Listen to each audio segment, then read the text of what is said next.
तर नागपूरमध्ये काल 2 गटांमध्ये झालेल्या वादानंतर आज परिस्थिती नियंत्रणात आहे। मात्र नागरिक अजूनही भीतीच्या छायेखाली आहेत आणि कालचा हल्ला अतिशय भयानक होता, अशी परिस्थिती कधीही पाहिली नसल्याची प्रतिक्रिया नागपूरकरांनी दिली आहे।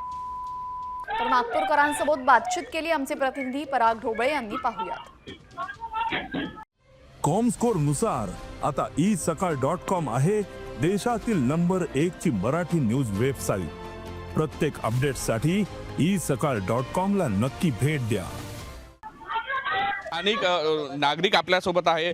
ज्या पद्धतीनं या ठिकाणी जे होते गोंधळ निर्माण झाला होता, दत्ता कशा पद्धतीने रात्रीची परिस्थिती होती, पूर्वनियोजित वाटत होतं? हे सगळं जाणीवपूर्वक होतं, कारण जे दुपारी घडलं त्याच्यानंतर त्यांनी सगळ्या प्लॅनिंग केल्या, एकत्रीकरण केलं आणि ही असं होईल असं आम्हाला घडलं। कारण मी एवढ्या वर्षापासून राहतो, याच्यापूर्वी दंगे झाले पण आमच्या गल्लीवर कुठेही दगडाव पथराव झाले नाही, या घरांवर काही झाले नाही आहे आणि अशा प्रकारचं कृत्य आजपर्यंत कधीच झालेलं नाही। सगळेजण घाबरलेले आहे आणि काल जो हमला झाला होता त्यावेळेस आमच्यासोबत पोलीस अधिकारी पण होते 20 ते 25, पण तो हमला खूपच भयंकर होता आणि दगडे खूप मोठे मोठे दगड होते, त्याच्यामुळे आमच्यासोबत पोलीस पण जीव वाचवून पळाले।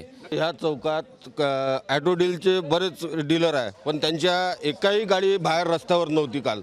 म्हणजे पूर्ण तयारीने त्यांनी प्लॅनिंगनी आपल्या गाड्या वगैरे सर्व आतमध्ये करून टाकल्या होत्या, म्हणजे त्यांच्या गाड्यांना काही झालं नाही पाहिजे म्हणून। सुरुवात झाली माझ्या घरापासून दगडफेकाची। माझ्या गाडीला जाळण्यात आलं, माझ्या घरावर दगडफेक झाली, वरचे काचा फोडण्यात आले आणि त्यांच्याकडे शस्त्र होते, विटा होत्या, ब्रिक्स होत्या मोठ्या मोठे आणि हे होते पेट्रोल बॉम्ब होते। माझी गाडी जाळण्यात आली सर्वात आधी आणि 20 ते 25 गाड्या गल्लीतल्या फोडण्यात आल्या।